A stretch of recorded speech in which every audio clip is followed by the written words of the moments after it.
WhatsApp guys, welcome back to another video. और आज इस वाली वीडियो में हम सॉल्व करेंगे ये बहुत ही आसान क्वेश्चन, रोटेट एरे। यहाँ लिखा है कि मीडियम लेवल का है, लेकिन ऐसा कुछ भी नहीं है। ये बहुत ही इजी लेवल का क्वेश्चन है, बहुत ही सिंपल इसका लॉजिक है, इंट्यूशन बनाना बहुत आसान है। 2-3 लाइन का इसका कोड होगा और हम इसको बहुत ही आसानी से समझ के सॉल्व कर लेंगे। लेकिन चैनल को अगर आपने सब्सक्राइब नहीं किया तो कर देना यार, क्योंकि हर रोज मेरे को वीडियो डालने की मोटिवेशन उससे ही मिलती है। और अगेन ये क्वेश्चन जो है और आने वाले सभी क्वेश्चन GFG 160 डेज चैलेंज के पार्ट हैं। यानी कि सभी क्वेश्चन इंपॉर्टेंट है, ठीक है, बैग वैग के नजरिए से नहीं, डीएसए को रिवाइज करने के लिए, इंटरव्यू प्रिपरेशन के लिए इंपॉर्टेंट है। कंपनीज भी देखो, ये भी फैंग लेवल का ही क्वेश्चन है। और सारे के सारे जो आएंगे ना और जो आ रहे हैं वो सब फैंग लेवल के हैं, तो सबको अच्छे से करना। मैं ये दोबारा बोल रहा हूँ आपको बताने के लिए। अब आओ ये क्वेश्चन देखते हैं। तो देखो ये क्वेश्चन बहुत सिंपल है, हमें एक एरे गिवन होगा, उसको हमें रोटेट करना है, that's it. Anti clockwise rotate करना है। और कितने स्टेप्स रोटेट करना है भाई? D steps. तो यहाँ पे देखो एग्जाम्पल में 1 2 3 4 5 एरे गिवन है और लिखा है कि डी की वैल्यू 2 है। यानी कि भाई 2 बार इसको एंटी क्लॉकवाइज डायरेक्शन में रोटेट कर दो। एंटी क्लॉकवाइज मतलब ऐसे, ठीक है ना, ऐसे, राइट टू लेफ्ट। तो भाई अगर हम इसको 2 बार रोटेट कर देंगे एंटी क्लॉकवाइज डायरेक्शन में तो क्या होगा? पहली बार जो है 1 उठ के पीछे चला जाएगा, उसके बाद 2 उठ के पीछे चला जाएगा और 3 4 5 आगे आ जाएंगे। तो आउटपुट में क्या आ गया? 3 4 5 1 2। That's it. इतना ही आसान ये क्वेश्चन है यार, और इसका लॉजिक भाई वो भी इतना ही आसान है। तो क्वेश्चन तो आप समझ चुके हो कि एक एरे है, उसको D number of times anti clockwise direction में रोटेट करना है। एक्स्ट्रा स्पेस यूज नहीं करनी, इन प्लेस ही करना है। बहुत आसान है, हलवा क्वेश्चन है एकदम। आओ इसको लेके चलते हैं ब्लैक बोर्ड पे, इसको बहुत ही अच्छे से समझने के लिए। तो यहाँ मैं आ चुका हूँ ब्लैक बोर्ड पे, और यहाँ हम वो क्वेश्चन बहुत इजीली समझ के सॉल्व कर देंगे। ज्यादा वो क्वेश्चन हार्ड है ही नहीं, ज्यादा उसमें उल्टी तरफ दिमाग लगाना ही नहीं। हमें एक एग्जाम्पल में एरे गिवन है 1 2 3 4 5। इस एरे को हमें रोटेट करना है एंटी क्लॉकवाइज, यानी कि इस डायरेक्शन में। कितने नंबर ऑफ टाइम्स? डी की वैल्यू क्या गिवन थी? 2। यानी कि पहले एक बार अगर हम रोटेट करेंगे तो क्या होगा? ये 1 उठ के आखिरी पे चला जाएगा, बाकी सारे एलिमेंट्स इधर शिफ्ट हो जाएंगे। 2 3 4 5 और उसके बाद 1। उसके बाद दूसरी बार अगर हम रोटेट करेंगे तो क्या होगा? ये 2 उठ के पीछे चला जाएगा और ये चारों एलिमेंट आगे आ जाएंगे। यानी कि 3 4 5 1 2 और दैट्स इट। यही तो हमारा आंसर है। लेकिन इसको हम करेंगे कैसे? अरे यार बहुत सिंपल चीज है। नेक्स्ट पेज पे चलो। और हमारा एरे क्या था? 1 2 3 4 5। इसको हमें 2 बार एंटी क्लॉकवाइज डायरेक्शन में रोटेट करना था। तो उसका आंसर क्या आया था भाई? 1 और 2 पीछे चले गए थे, 3 4 5 1 2। ये इसका आंसर आया था, ठीक है। तो इससे हमें देखो क्या पता चलता है, क्या हम इससे ऑब्जर्व कर पा रहे हैं? आपको एरे के रिवर्स फंक्शन के बारे में पता है? एरे का कल ही क्वेश्चन आया था, रिवर्स एन एरे। उसमें क्या होता है भाई? आगे वाले एलिमेंट पीछे चले जाते हैं, पीछे वाले आगे आ जाते हैं। यही तो होता है ना रिवर्स में। तो क्या इसमें भी वही नहीं हो रहा? हमें देखो क्या करना है। हमें अ, अगर क्लॉकवाइज डायरेक्शन वाला क्वेश्चन होता ना तो भी यही अप्रोच लगेगी, ठीक है ना, ध्यान से सुनना। हमें 2 बार इसको रोटेट करना है एंटी क्लॉकवाइज डायरेक्शन में। यानी कि पहले के 2 एलिमेंट अब बन जाएंगे पीछे के 2 एलिमेंट, और बच्चे कुछ एलिमेंट आगे आ जाएंगे। यही तो हो रहा है। ये 1 और 2 कहाँ चले गए? पीछे। और बचे हुए एलिमेंट कहाँ पे आ गए? आगे। That's it. किसी भी कोई भी केस ले लो, चाहे 1 2 3 4 5 ले लो।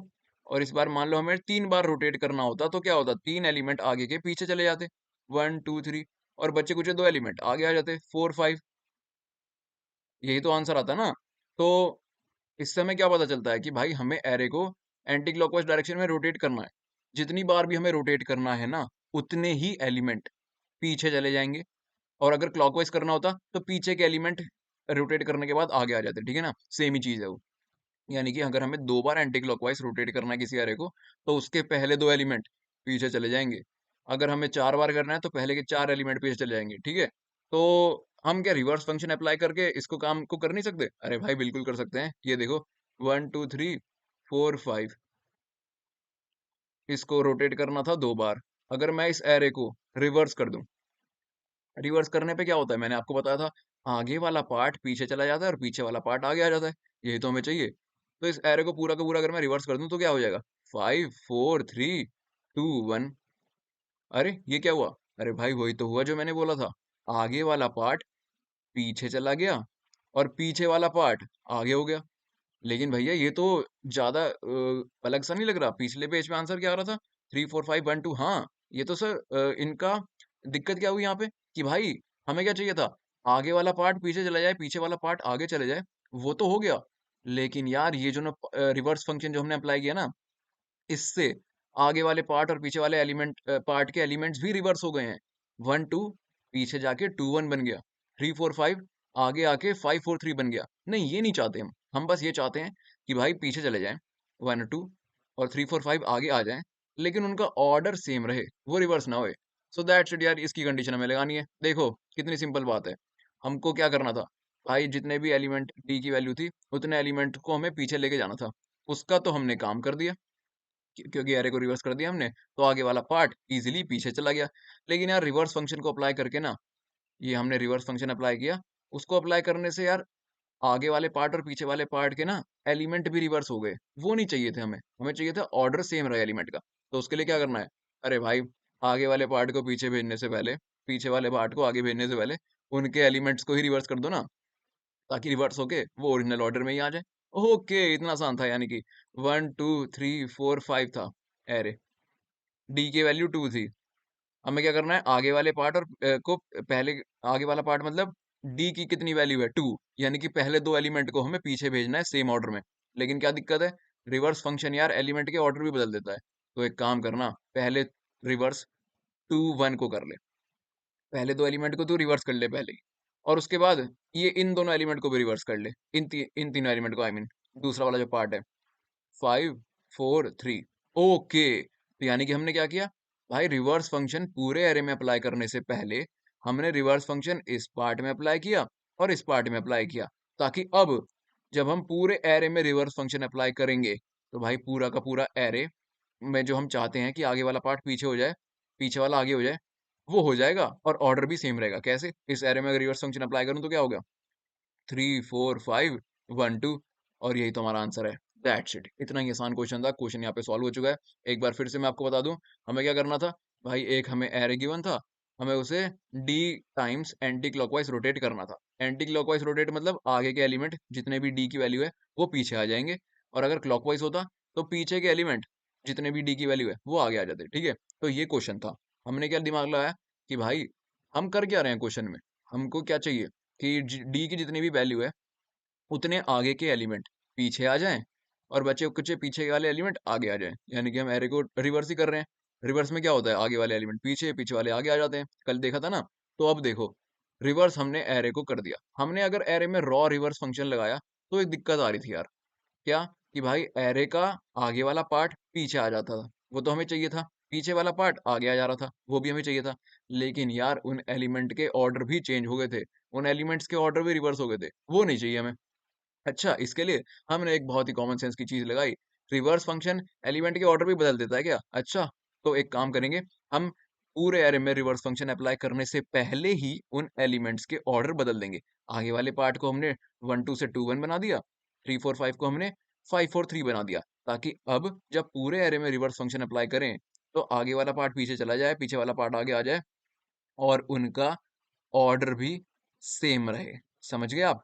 कितनी आसानी से हमने दिमाग लगा के ये क्वेश्चन कर दिया, और सिर्फ 3 लाइन का क्वेश्चन है। 3 लाइन का कोड है। हमने क्या किया? सबसे पहले रिवर्स कर दिया किसे? 0 से लेकर d की जितनी भी वैल्यू है उतने एलिमेंट को। फिर रिवर्स कर दिया किसे?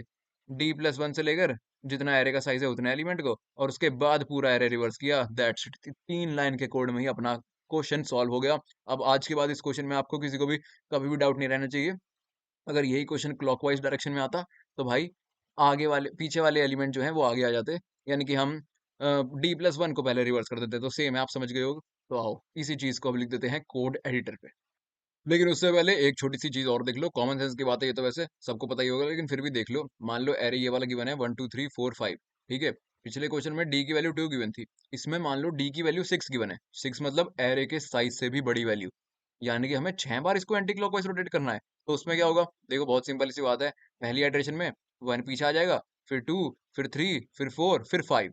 यानी कि जितना एरे का साइज़ है, उतनी बार अगर हमने रोटेट कर दिया, तो भाई पूरा का पूरा एरे वापस से सेम बन जाएगा। कैसे? देखो पहली बार क्या होगा, 2 3 4 1 और 1 2 3 4 5 और 1 पीछे आ चुका होगा। यानी कि ये एरे बन जाएगा एक बार करने में। दूसरी बार 3 4 5 1 और 2 पीछे आ जाएगा। तीसरी बार में 4 5 1 2 और 3 पीछे आ जाएगा। चौथी बार में 5 1 2 3 और 4 पीछे आ जाएगा। और पांचवी बार जब हम रोटेट कर देंगे ना, तो 1 2 3 4 5 लो, यानी कि 5 बार रोटेट करने पे ये पूरा का पूरा एरे वापस से वही बन गया। तो भाई इतनी बार हम रोटेट करेंगे क्यों? नहीं, हम नहीं करेंगे। हम क्या करेंगे? डी का मॉड कर लेंगे एरे के साइज से। यानी कि अगर मैं इसका मॉड कर दूं 5 से, 6 का मॉड 5 से, तो क्या बचा 1। क्योंकि अगर छठी बार हम रोटेट करेंगे अब, तो क्या आएगा आंसर? 1 पीछे चला जाएगा, 2 3 4 5 और 1, ये आंसर आएगा। यानी कि एक्चुअली में करना कितनी बार है? एक ही बार। तो अगर कभी भी डी का साइज एरे से बड़ा हो गया ना, तो हम डी को मॉड कर देंगे एरे के साइज से। क्योंकि भाई अगर एरे के साइज बार हम किसी एरे को क्लॉकवाइज या एंटी क्लॉकवाइज रोटेट कर दें, तो वो तो ओरिजिनल एरे ही बन जाता है। तो क्यों टाइम वेस्ट करें हम ये सब करने में? इसलिए हम मॉड करने के बाद जो वैल्यू आएगी उतनी बार बस रोटेट करेंगे, दैट्स इट। तो आओ इसको अब लिख देते हैं कोड एडिटर पे जल्दी से। यहाँ मैं आ चुका हूँ कोड एडिटर पे, और यहाँ पे हम वही लिखेंगे जो हमने समझा। सबसे पहले एक इंट n बना लेते हैं, ARR डॉट साइज। अब अगर डी का साइज एरे से बड़ा हुआ तो हमें पता क्या करना है, इसलिए डी को पहले ही मॉड कर देते हैं। किससे? एन से। उसके बाद वही तीन चीजें जो मैंने वहां पे लिखी। सबसे पहले हमें क्या करना है भाई, पहला पार्ट जितनी डी एलिमेंट है ना उतनों को रिवर्स करना है सबसे पहले। तो रिवर्स ARR डॉट बिगिन से लेकर कहां तक? ARR dot begin plus D. यानी कि पहले डी एलिमेंट को पहले रिवर्स कर दो, उसके बाद बचे कुछ एलिमेंट को, यानी कि इसे कॉपी कर देता हूँ, कंट्रोल सी कंट्रोल वी। पहले डी एलिमेंट को कर दिया, उसके बाद रिवर्स करना स्टार्ट करो अगले डी एलिमेंट के अगले एलिमेंट से, और कहाँ तक? एंड तक, यानी कि ARR डॉट एंड। चलो अब हमने यानी कि अपने दोनों पार्ट रिवर्स कर दिए हैं। तो अब तो भाई बिना किसी देरी के पूरा का पूरा एरे रिवर्स कर दो और अपना काम हो गया। रिवर्स कंट्रोल भी ही कर देता हूँ, ARR डॉट बिगिन और ARR डॉट एंड। लो यार, जो हमने वहां पे समझा वो ही हमने यहाँ पे लिख दिया और अपना काम हो गया। एक काम करते हैं, कंपाइलन करके देखते हैं। और यहाँ पे हमारा कोड सक्सेसफुली कंपाइल हो चुका है, क्योंकि बहुत आसान चीज़ है यार। पहले हमने पहले डी एलिमेंट्स को रिवर्स कर दिया, और फिर हमने बचे कुछ एलिमेंट्स को रिवर्स कर दिया, ताकि जब हम पूरे एरे को रिवर्स करें तो ये दोनों एलिमेंट्स, इन दोनों पार्ट्स, पहले पार्ट दूसरे पार्ट, इनके एलिमेंट्स का ऑर्डर चेंज ना हो। That's it. अब आओ इसको सबमिट कर देते हैं। और अगर आपको एक्सप्लेनेशन समझ में आया है, बहुत ही आसानी से आपने ये क्वेश्चन समझ लिया है, तो चैनल को सब्सक्राइब कर देना, क्योंकि वो बहुत ज़रूरी है। और GFG 160 चल रहा है, तो अगर आप कभी खुद से करना भूल जाओ, तो अगर आप चैनल को सब्सक्राइब रखोगे ना, तो मैं क्योंकि रोज़ वीडियो डाल ही देता हूँ, तो आपको याद आ जाएगा और आप इस चैलेंज को, इस बेहतरीन चैलेंज को मिस नहीं करोगे। और बस यार, लाइक, कमेंट और सब्सक्राइब कर देना। मैं मिलूंगा आपसे अगली वीडियो में, तब तक के लिए बाय।